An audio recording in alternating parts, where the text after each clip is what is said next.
Sir मैं Shivaji Nagar station के बाहर से बोल रही हूँ सर। यहाँ पे रेल की पटरी पे एक लड़की आत्महत्या करने आई है सर। आप प्लीज़ सर जल्दी आ जाइए सर आप।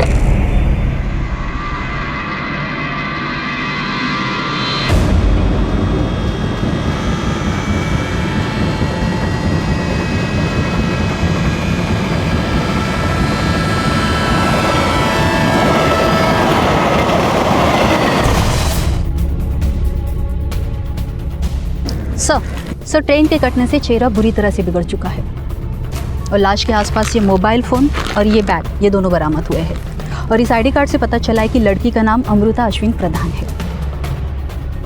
अमृता अश्विन प्रधान। इसके फ़ोन के कॉल लॉग में चेक करो, किसी ना किसी घरवाले का नंबर तो ज़रूर मिलेगा। उन्हें कॉल करके इन्फॉर्म करो और बॉडी की शिनाख्त करने के लिए बुलवाओ। अच्छा, वो आत्महत्या की जानकारी देने के लिए कॉल आया था, उसकी डिटेल निकालो, पता लगाओ वो कॉल कहाँ से और किसने किया था। सर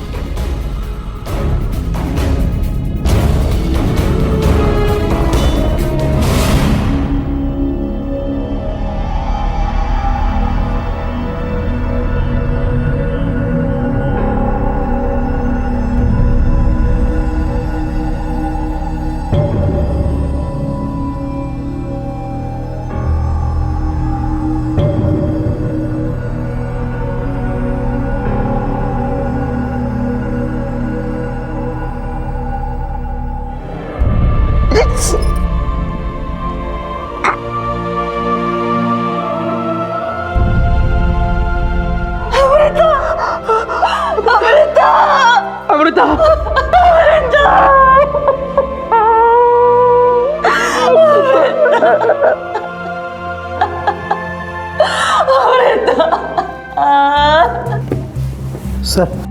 सर सुसाइड के बारे में इन्फॉर्म करने के लिए जो फ़ोन आया था वो शिवाजी नगर स्टेशन के बाहर एक जनरल स्टोर पर लगे पीसीओ का नंबर है, पर पता ये नहीं लग पाया कि फ़ोन आखिर किया किसने था। ठीक है, तुम जाओ। Okay sir.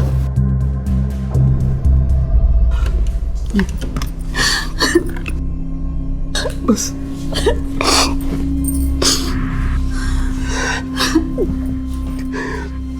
साहेब, ती आमच्या अमृताच आहे, पर उसने अपनी जान क्यों ली ये समझ में नहीं आ रहा। उसने अपनी जान नहीं ली, आपकी सख्ती ने उसकी जान ली।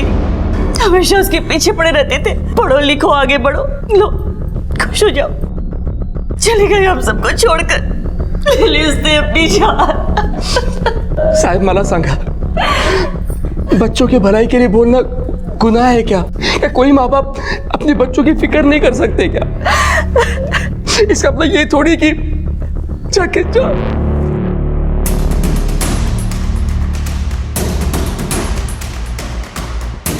सर मुझे लगता है कि ये सुसाइड केस ही है। हाँ, लड़की ने माँ बाप के प्रेशर में तंग आकर जान दे दी होगी। अक्सर इस तरह के केस आते रहते हैं जहाँ माँ बाप अपने बच्चों पर सपने थोपने लगते हैं और बच्चे तनावग्रस्त होकर जान देने पर मजबूर हो जाते हैं। अमृता जो अपनी मौत का स्वांग रच रही थी, उसे आत्महत्या साबित करके दुनिया की नजरों से ओझल हो जाना चाहती थी, पर क्यों कर रही थी वो ऐसा? और कौन था वो शख्स जो इस पाखंड में उसकी सहायता कर रहा था? ऐसा करने के पीछे उसकी मंशा क्या थी? अमृता के इस स्वांग के पीछे मंसूबे कुछ और ही थे जो इस षड्यंत्र के राजदार थे। क्या उस पर कोई पारिवारिक दबाव था जिससे वो बचना चाहती थी, या फिर ये किसी आपराधिक गतिविधि की एक शुरुआत थी? और जिस लड़की को उसने अपने कपड़े पहनाए थे, क्या उसकी हत्या भी उसी ने की थी? कहानी यहाँ से खत्म नहीं शुरू हुई थी। 6 महीने बाद मुंबई पुलिस को भी कुछ ऐसा मिला था जो ये साबित करता था कि पुणे में जो हुआ था वो इसी कहानी का एक हिस्सा था।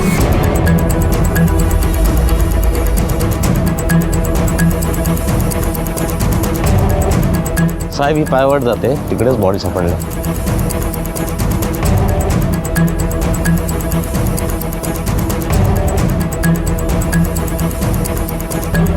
सर ये देखिए। पाटिल मैडम,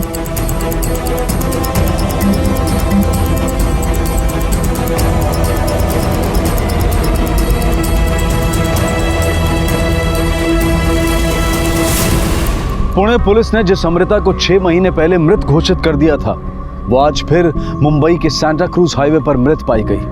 अगर ये अमृता थी तो फिर मोहिनी और अश्विन ने उस लड़की को अमृता क्यों माना जो रेल की पटरी पर मृत पाई गई थी? माँ बाप से अपनी बेटी को पहचानने में क्यों और कैसे भूल हुई, और चूंकि मुंबई पुलिस के पास इस लड़की की कोई पहचान नहीं थी, इसलिए तहकीकात का एक नया अध्याय शुरू हुआ। अमृता ने अपनी मौत का ये नाटक क्यों खेला, और कौन थी वो लड़की जिसे पुणे में अमृता ने अपनी पहचान दी थी, और आखिर इन 6 महीनों में ऐसा क्या घटा कि जिससे आज अमृता खुद एक लाश बन चुकी थी। सर, उस लड़की की पोस्टमार्टम रिपोर्ट आ गई है। उसका मर्डर आज सुबह 8:30 से 10:30 के बीच में हुआ है। पेट पर 3-4 बार चाकू से वार किया गया है। पता चला कौन ही है? किसी ने पहचाना उसे? नहीं सर, जहाँ पर लाश मिली उस एरिया में हमने पूछताछ की, लेकिन इस लड़की को कोई नहीं जानता। यहाँ तक कि इस लड़की को पहले उस एरिया में कभी नहीं देखा गया। इसका मतलब ये बाहर की एरिया की है, वरना ऐसे सुनसान रास्ते पे क्या करती? रानी, एक काम करो, इसकी तस्वीर सारे पुलिस स्टेशन में भिजवा दो और सारे अखबारों में भी छपवा दो। कोई ना कोई तो मिलेगा उसे पहचानने वाला। Okay sir.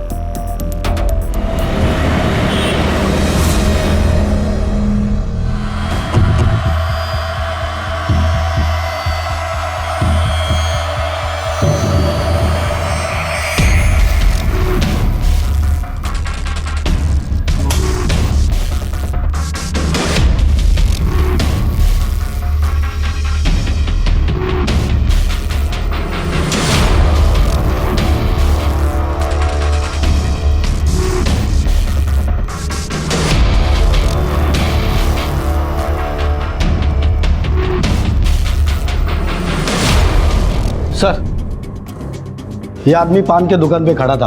उस लड़की का अखबार में फोटो देख के बड़ी बड़ी बातें कर रहा था। मैंने पूछा पहचानता है इसे, तो साफ साफ नहीं बोला, इसलिए इधर लेके आया।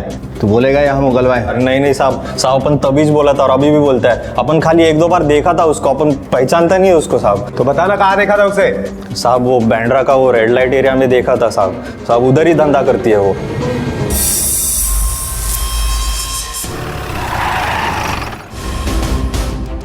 जानते हैं इसे? नहीं। पता था तो यही बोलेगी। बाहर जो तेरी 4 लड़कियां खड़ी है ना, उन्होंने पहचाना है इसे। अब ये मत बोल कि ये लड़की तेरे पास काम करती थी और तुझे पता भी नहीं। हाँ, 3 दिन थी इधर। अमृता नाम था लड़की का। बहुत कोशिश की काम पे लगाने की, लेकिन भाग गई। मेरा सब पैसा पानी में चला गया। मतलब? 17 तारीख को 50,000 दे के मैंने उसको खरीदा था। सूरत अच्छी थी, सोच लिया अच्छा कमाएगी, लेकिन बुद्धल भी नहीं मिली और वो भाग गई। और तुझे इतना गुस्सा आया कि तूने उसे मार दिया, वो भी इतने बेरहमी से? नहीं साहब, मारना वरना हम लोग काम नहीं करते। हमने उसे बहुत ढूंढा, लेकिन कहीं नहीं मिली। सब मेरा पैसा नल्ली खाते में चला गया। कितनी तारीख को भागी थी यहाँ से? 20 तारीख को। सर, जिस लड़की का मर्डर हुआ है उसका नाम अमृता था, और 17 नवंबर से 20 नवंबर की रात तक वो चकले में थी। उसके बाद वो वहां से भाग गई। फिर वो कहाँ गए किसी को कुछ नहीं पता।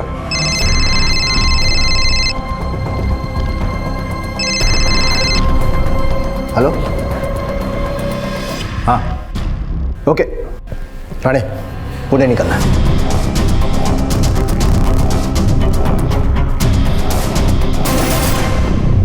साहब मुंबईमध्ये आमचे काही नातेवाईक राहतात। उन्होंने पेपर में फोटो देखा और हमें इन्फॉर्म किया। पहले तो हमारा विश्वास नहीं हुआ, लेकिन जब फोटो देखा तो। लेकिन आपका तो कहना था कि अमृता 6 महीना पहले मर चुकी है। तेज तो समझत नहीं है साहब। कल जो मरी, अगर वो मेरी बेटी है तो 6 महीने पहले जिसका दाह संस्कार मैंने किया वो कौन थी? और अगर ये अमृता है तो वो 6 महीने से कहाँ थी? ना वो मिलने आई, ना उसने फोन किया। आपकी बेटी का किसी के साथ अफेयर वगैरह था? नहीं सर, मेरी बच्ची बहुत सीधी थी। अगर उसका किसी से अफेयर होता ना तो वो मुझे जरूर बताती। किसी के साथ कोई झगड़ा, कोई दुश्मनी? झगड़ा, दुश्मन? साहब, एक विशाल नाम का लड़का था, वो अमृता के पीछे हाथ धोकर पड़ा था, उसे बहुत परेशान करता था। एक दिन तो मैंने खुद उसे रंगे हाथों पकड़ा था।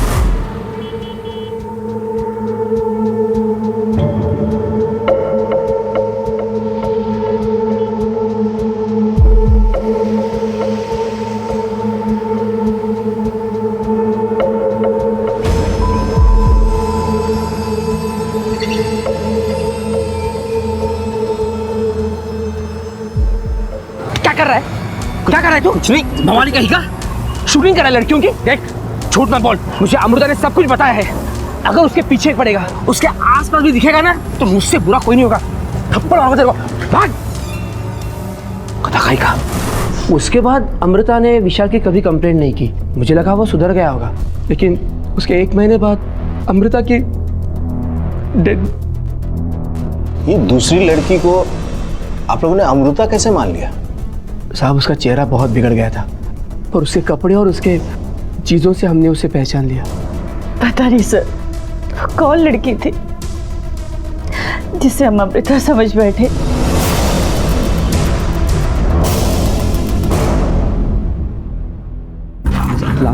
अरे प्लीज मुझे डर लग रहा है। कोई नहीं आता यहाँ पे, कोई नहीं आता यार, वीडियो काम चल रहा है, कोई नहीं आता। एक क्लास के लिए भी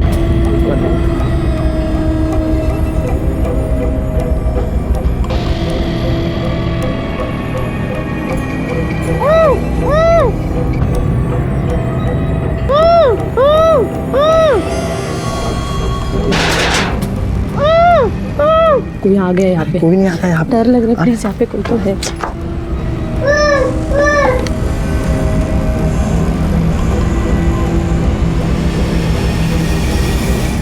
अमृता के पिता अश्विन के मुताबिक विशाल नाम का लड़का उसे तंग कर रहा था, और रेड लाइट एरिया की अक्का ने भी बताया था कि हाँ साहब, विशाल नाम का लड़का था, वो लड़की को उसने मेरे पास भेजा था। सर 6 महीने पहले विशाल ने अमृता को प्रपोज किया।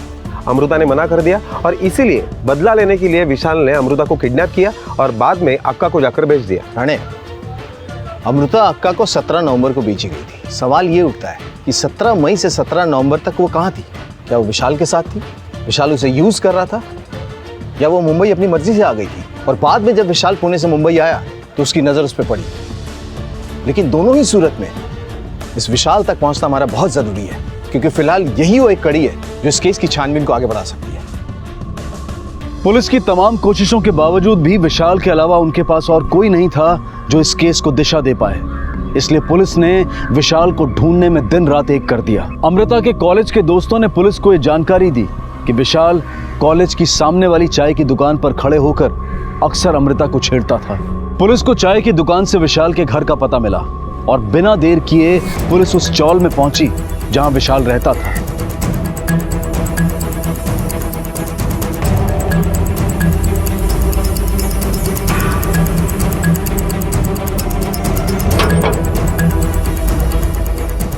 हा विशाल इथेच राहतो ना? हो, भाड्याने राहतो, पण गेले 6 महिने आला नाही ते. घरमालक कुठे राहतात? हो, ते खाली राहतात.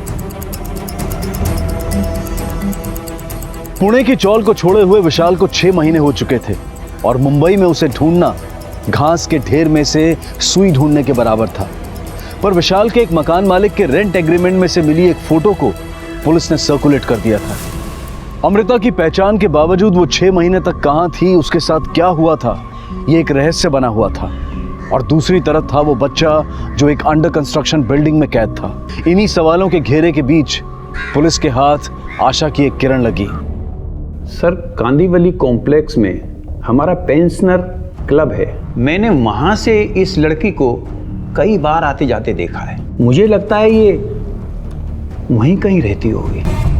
Thank you sir.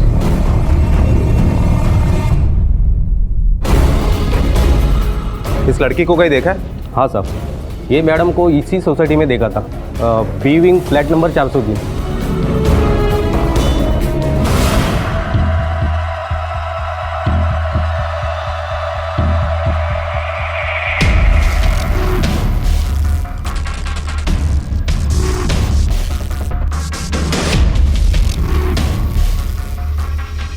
दादा, वापस ले लीजिए।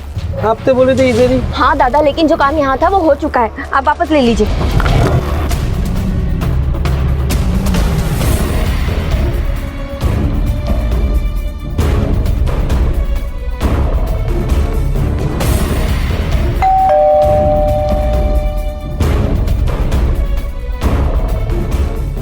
जी, किससे मिलना है आपको? आपसे कुछ बात करनी है।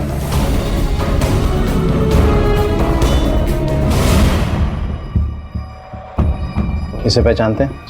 सर ये अमृता है, हमारे यहाँ पेइंग गेस्ट थी। मतलब सर, उसका चाल चलन ठीक नहीं था, इसलिए हमने निकाल दिया। घर पे रखने से पहले पता नहीं किया था कौन है, कहाँ से आई है? वैसे इतनी अनजान थी तो यहाँ तक पहुँची कैसे? सर हमने पीजी के लिए पेपर में ऐड दिया था, उसे देखकर वो आई थी, और जब आई थी तब शरीफ लग रही थी, और वैसे भी चेहरा देखकर थोड़ी ना पता चलता है कि उसका कैरेक्टर कैसा है। घर देख के तो लग रहा है आप लोग भी पढ़े लिखे हैं, पर क्या इतना नहीं पता किसी अनजान को घर पे रखते तो पुलिस को खबर करते हैं? वैसे अखबार में जो इश्तिहार दिया था वो देख सकता हूँ?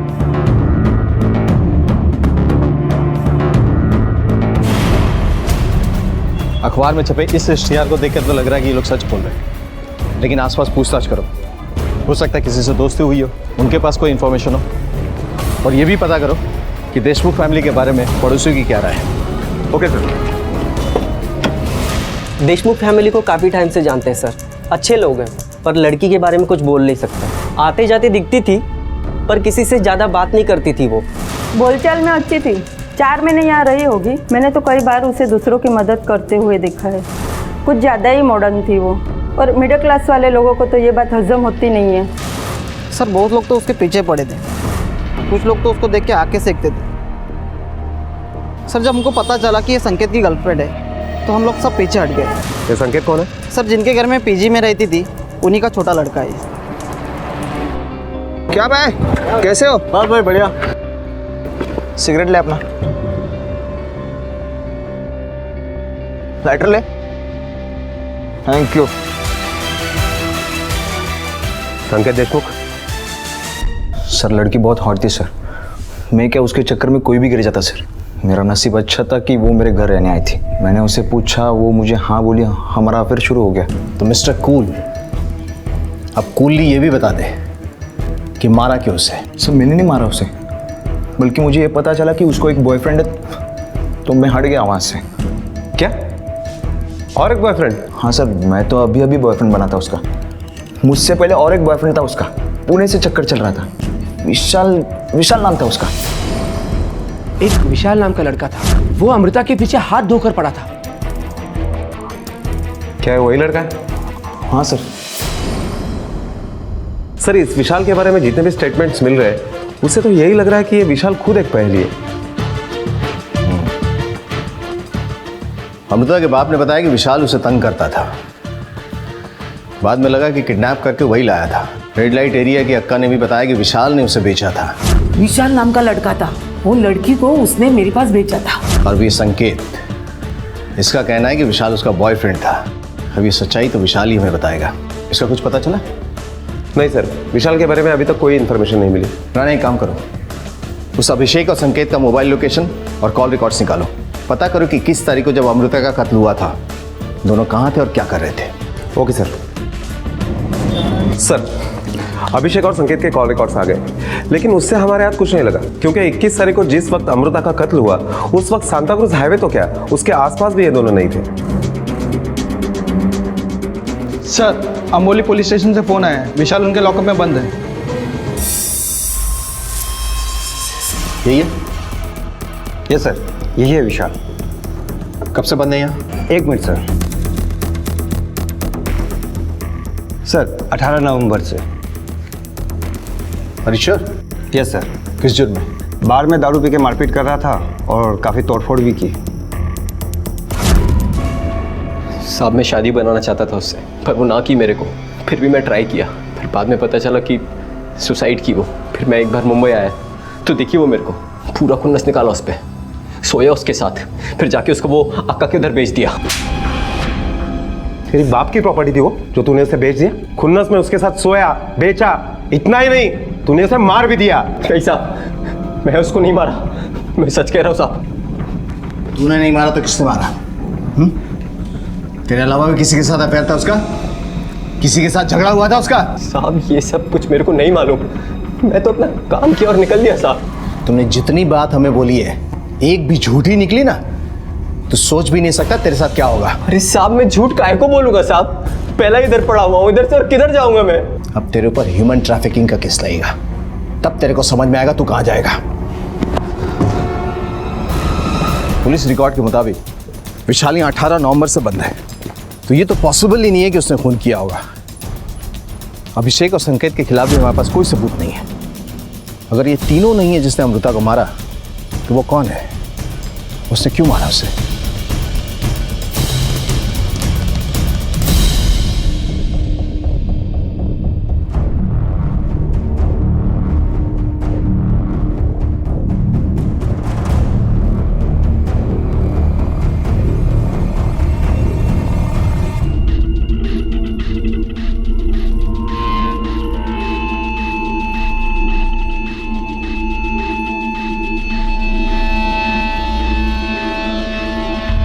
अमृता के कत्ल को 3 दिन हो चुके थे, लेकिन पूरी कोशिशों के बावजूद भी पुलिस के हाथ कोई कामयाबी नहीं लगी थी।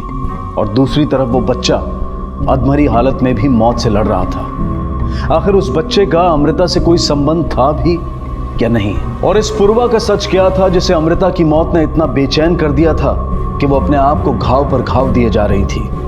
और इन्हीं सवालों के बीच पुलिस को एक नई जानकारी मिली। साहब, आपके कहने पर गुलमोहर सोसाइटी का एक इंच जाड़ी मारा। एक काम वाली भाई है, उसके पास आपके काम का पूरा इन्फॉर्मेशन मिलेगा।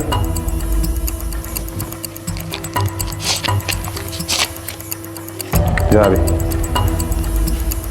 राणे। Okay sir.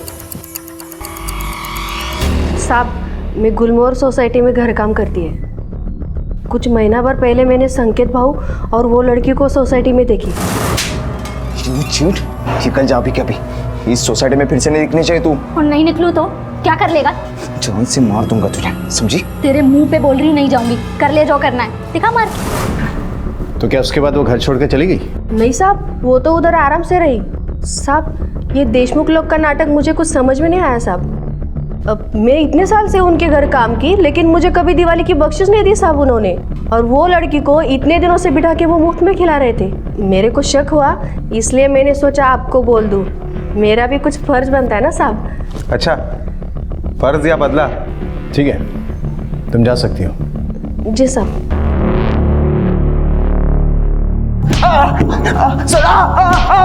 सर रुको ना सर। सच बता। सर, हमारा झगड़ा हुआ था, लेकिन उसकी वजह उसका बॉयफ्रेंड नहीं था सर। तो कौन था? सर एक्चुअली एक दिन मैं शाम को घर पे जल्दी आया था, चाबी से डोर खोला और अंदर गया तो देखा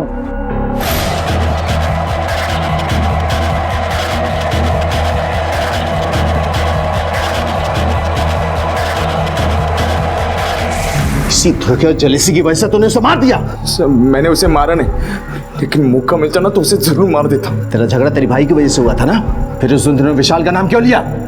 क्यों बोला कि वो उसका बॉयफ्रेंड है? सर एक्चुअली भाई का नाम लेता तो फैमिली का नाम बदनाम हो जाता ना सना। सर लेकिन अमृता ने खुद उसके बारे में बताया था मुझे। मैंने उनको 1-2 बार साथ में भी देखा है सर। बस इसी का फायदा उठाने की कोशिश की मैंने। छोड़ रहा हूं अभी, लेकिन शहर से बाहर मत जाना। ले जाओ उसे। चल सर। हाँ चल। जैसे जैसे अमृता की इंफॉर्मेशन आती जा रही है, बावजूद इसके कि उसने खून किया था, शक बदलता जा रहा है कि वो विक्टिम है। मुझे तो लगता है 6 महीना पहले इसने खुद अपनी मौत का नाटक किया था और यहाँ आके इन दोनों भाइयों को फंसाया। बस सवाल ये उठता है कि क्यों फंसाया, मकसद क्या था उसका? सर इसका पता हमें अभिषेक से लग सकता है। नहीं यार, मामला कोर्ट तक पहुंच गया है। इन भाइयों का झगड़ा खत्म ही नहीं होता। पता नहीं काम फिर से कब स्टार्ट हो जाएगा। अब सब क्लाइंट को वापस से झेलना पड़ेगा। झूठ बोलना बंद करा, वरना अगर हम बुलवाने पे उतारू हो गए ना तो बहुत भारी पड़ेगा। बोल। साहब इसकी कोई गलती नहीं है, वो लड़की है सीधी के। कभी एक हाथ से ताली बजती देखी है आप लोगों ने? साहब आप सोच नहीं सकते वो कैसी लड़की थी। उसने जानबूझकर इसे फंसाया है। वो आई इसीलिए थी। अच्छा, उस दिन तो आप कह रही थी कि आप उसे पहचानती नहीं है। आपने अखबार में इश्तेहार दिया था इसलिए वो पीजी बन के आई थी। साहब झूठ बोला था साहब। वो खुद नहीं आई थी, पूर्वा उसे लेकर आई थी। कौन पूर्वा? सर पूर्वा मेरी बीवी है।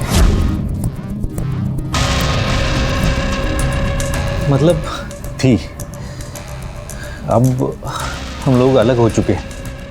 पूर्वा जानती थी कि हमने पेपर में पीजी के लिए ऐड दिया है, तो एक दिन शाम को वो अमृता को लेकर आ गई। ये मेरी भांजी है अमृता। हाँ जी, हमारी शादी में दिखी नहीं कहीं। वो उस टाइम ये दूसरे शहर में पढ़ रही थी ना, और इसके एग्जाम्स भी चल रहे थे, और अभी यहाँ मुंबई भी पढ़ाई के लिए आई है। अच्छा, मग राहणारेस कुठे? बाबा, अभी तो अमृता का रहने का कोई इंतज़ाम नहीं हुआ है, लेकिन मैं सोच रही थी कि अगर आप सब परमिशन दें और कोई प्रॉब्लम ना हो तो ये यहीं रह जाए। अरे प्रॉब्लम क्या होगी, इतना बड़ा घर है, सिर्फ 5 ही लोग रहते, तुम आराम से रह सकती हो।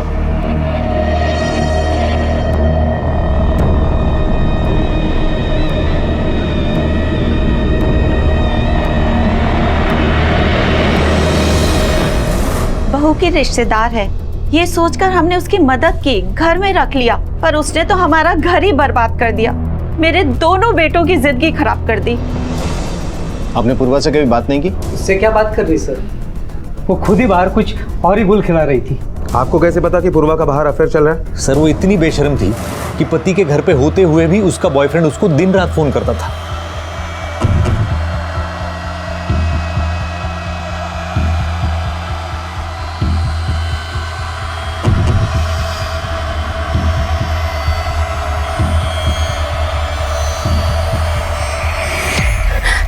देखो, सुनो मेरी बात और समझने की कोशिश करो।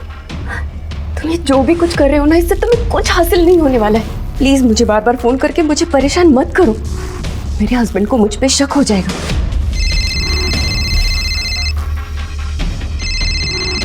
हेलो हेलो हेलो,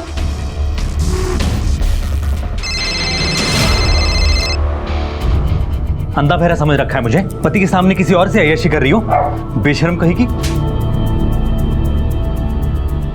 कहाँ जा रहे? उसके पीछे पीछे भागते हो, मैं भी तो हूँ यहाँ। वो तुम्हारी परवाह नहीं करती तो क्या हुआ? मैं तो करती हूँ ना, लेकिन तुम हो कि मुझे देखते तक नहीं।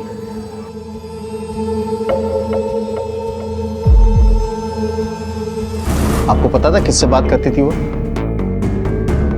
सर, एक विशाल नाम का आदमी था।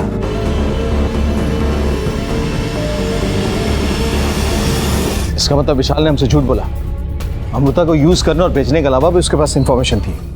वो जानता था कि अमृता कहाँ है और क्या कर रही है। सर, इसका मतलब है उसने हमसे ये भी झूठ बोला कि वो अमृता के साथ प्यार करता है, क्योंकि अगर वो वाकई में अमृता के साथ प्यार करता तो पूर्वा को फोन के ऊपर फोन करने का मकसद क्या हो सकता है? अब ये मकसद तो वही हमें बताएगा, क्योंकि ये बात तो साबित हो ही गई है कि मई में अमृता के साथ वो मुंबई आ गया था। राणे, इस विशाल और पूर्वा दोनों से पूछताछ करनी पड़ेगी। हाँ हेलो, ओके ठीक है, हम पहुंच रहे हैं। यू टर्न ले।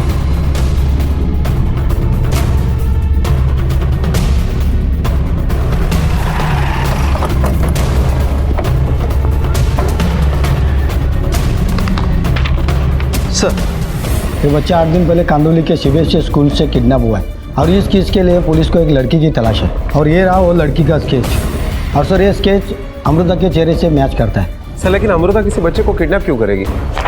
इसी बात का तो पता करना है, इसने किडनैप क्यों किया और कहाँ रखा है इसे। सर, अगर अमृता ने किसी बच्चे को किडनैप किया है तो ये पता लगाना बहुत मुश्किल है, क्योंकि अमृता को मरे हुए 4 दिन हो चुके हैं।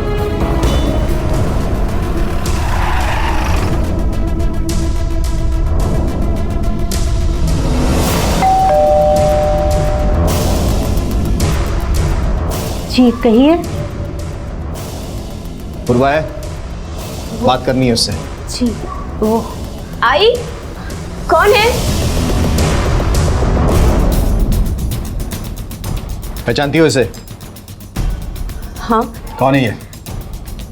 मेरी भांजी अमृता। पर इसकी माँ का कहना तो कुछ और है। सर, पूर्वा नाम की मेरी कोई बहन नहीं है। हाँ, अमृता की एक प्रोफेसर का नाम पूर्वा जरूर है। अब भी झूठ बोलने का इरादा है? सर, एक्चुअली अमृता मेरी स्टूडेंट थी, लेकिन अगर उसकी ये पहचान मैं अपने ससुराल वालों को बताती तो वो लोग उसे वहाँ रहने नहीं देते, बस इसलिए मैंने झूठ बोला। तुम्हें पता था पूना से मुंबई वो अपनी मौत का नाटक करके आई थी? हाँ साहब, मालूम था मेरे को. करडे, तब्येतीत पाहुणचार द्यायला फिर एक ही बार में सब कुछ सच बोलेगा। नहीं साहब, नहीं।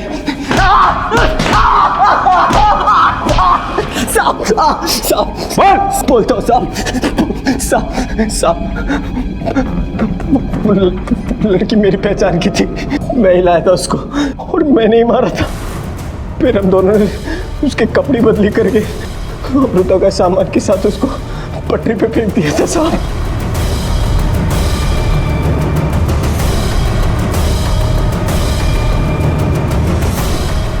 फिर हम दोनों साथ में इधर मुंबई आ गए साहब। ये सारा प्लान किसका था? वही तो बनाई थी साहब, मैं तो बस उसका साथ दे रहा था। लेकिन अमृता मुंबई क्यों आना चाहती थी? आना नहीं सर, वहाँ से भागना चाहती थी। अमृता का बाप बहुत ही नीच आदमी है, अपनी बेटी के साथ बलात्कार करता था, इसीलिए वहाँ से भाग जाना चाहती थी। इंस्पेक्टर वागले, मिसेस प्रधान से एक इंफॉर्मेशन कंफर्म करो कि वो लड़की अगर अमृता से प्यार करता था तो पूर्वा का प्रेमी बन के उसे फोन क्यों करता था? अमृता को पूर्वा का घर तोड़ना था, क्यों तोड़ना था ये वो मेरे को भी नहीं बताई। बस बोली अगर मैं उसका घर तोड़ा तो वो मेरे से शादी बनाएगी। मैं उसकी बात में आ गया साहब, और वो जो बोली वो किया। उसने तुम्हारा घर तोड़ा, तुम्हारा पति छीना, और इस बात का बदला लेने के लिए तुमने उसे मार दिया। नहीं सर, मैंने अमृता को नहीं मारा है। मिसेस प्रधान का कहना है कि आप झूठ बोल रही हैं। मिस्टर प्रधान ने अपनी बेटी के साथ ऐसी कोई भी घिनौनी हरकत नहीं की है। मेरी बेटी को मत मारो, छोड़ दीजिए। तो ठीक है, आप दोनों डिसाइड करें कि सच कौन बोलेगा। सर, अमृता और मेरी उम्र में ज़्यादा फर्क नहीं था। स्टूडेंट टीचर के बाद हम दोनों दोस्त हुए, उसके बाद हम बिस्तर, हम दोनों के बीच नाजायज संबंध थे सर।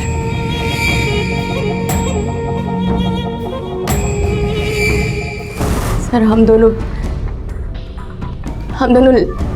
लेस्बियन थे, लेकिन एक दूसरे के साथ बहुत खुश, बहुत ज्यादा खुश।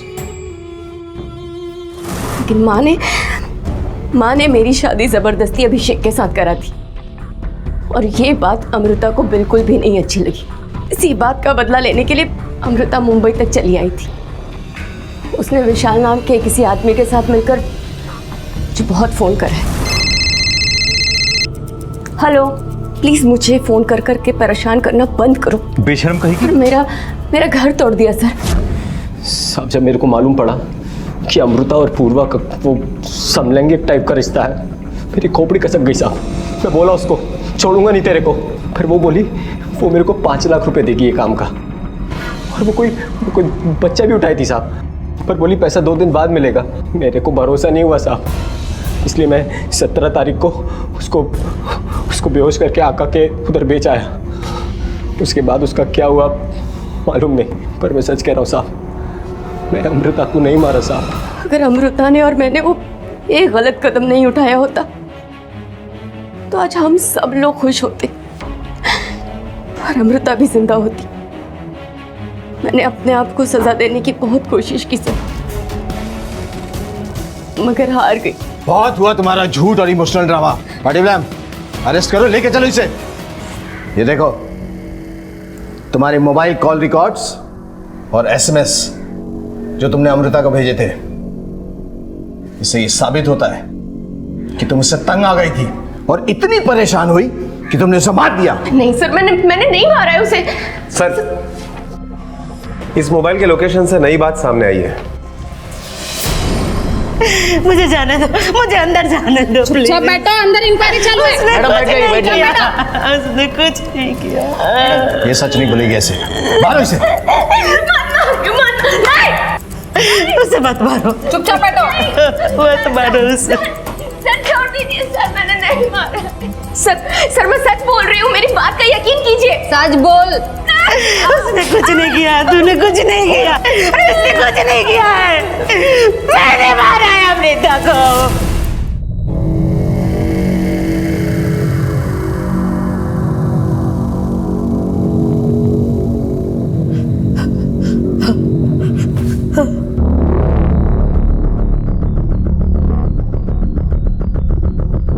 आइए संगीता जी। हमने पूर्वा को मारने का नाटक सिर्फ इसलिए किया कि आप सच बोले।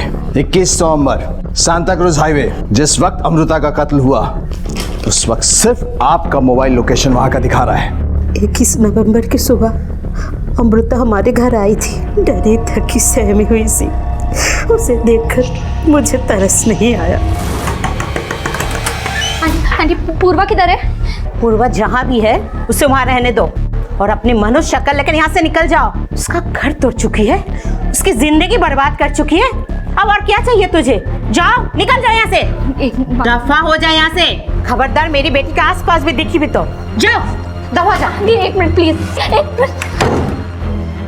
अमृता चली तो गई पर मुझे उस पर भरोसा नहीं था कि वो मेरी पूर्वा को नुकसान नहीं पहुंचाएगी।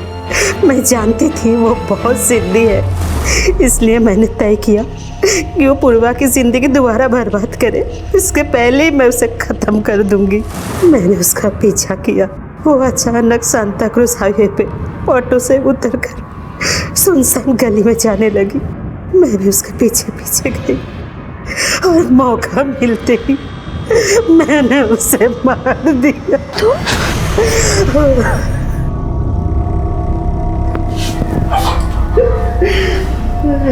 सांता क्रूज हाईवे पे उतर के सुनसान रास्ते पे क्या करने गई थी? और वो कोई बच्चा भी उठाई थी साहब। ये बच्चा 8 दिन पहले कांदोली के सीबीएसई स्कूल से किडनैप हुआ है और इस केस के लिए पुलिस को एक लड़की की तलाश है और ये रहा वो लड़की का स्केच।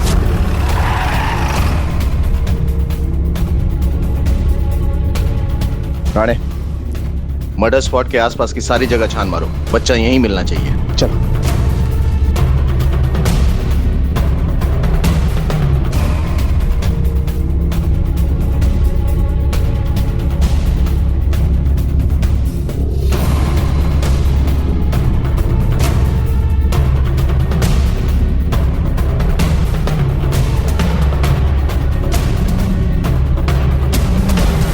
आखिरकार पुलिस ने उस बच्चे को ढूंढ निकाला। इतने दिन भूखे प्यासे रहने की वजह से उसकी हालत बेहद खराब हो चुकी थी, लेकिन खुशी की बात यह थी कि उसे जिंदा बचा लिया गया था। अमृता की आपराधिक सोच का नतीजा बेचारे इस मासूम को भी भुगतना पड़ा। संगीता को अमृता के कत्ल के लिए और विशाल को अमृता को बेचने और अमृता के स्वांग के लिए एक लड़की को मारने के जुर्म में गिरफ्तार किया गया। रिश्तों को नैतिकता और अनैतिकता के तराजू में तोलने का हमें कोई हक नहीं है, क्योंकि अमृता और पूर्वा जैसे लोग भी इसी प्रकृति का एक हिस्सा हैं। जरूरत है समझने की, बदलते समाज के बदलाव को अपनाने की, और अमृता जैसे लोगों को ये समझने की जरूरत है कि गलत कदम से आप कभी भी सही मंजिल नहीं पा सकते। इसी विचार के साथ अब मैं अनूप सोनी आपसे विदा लेता हूं। फिर मुलाकात होगी अगले एपिसोड में एक और चौंका देने वाले केस के साथ।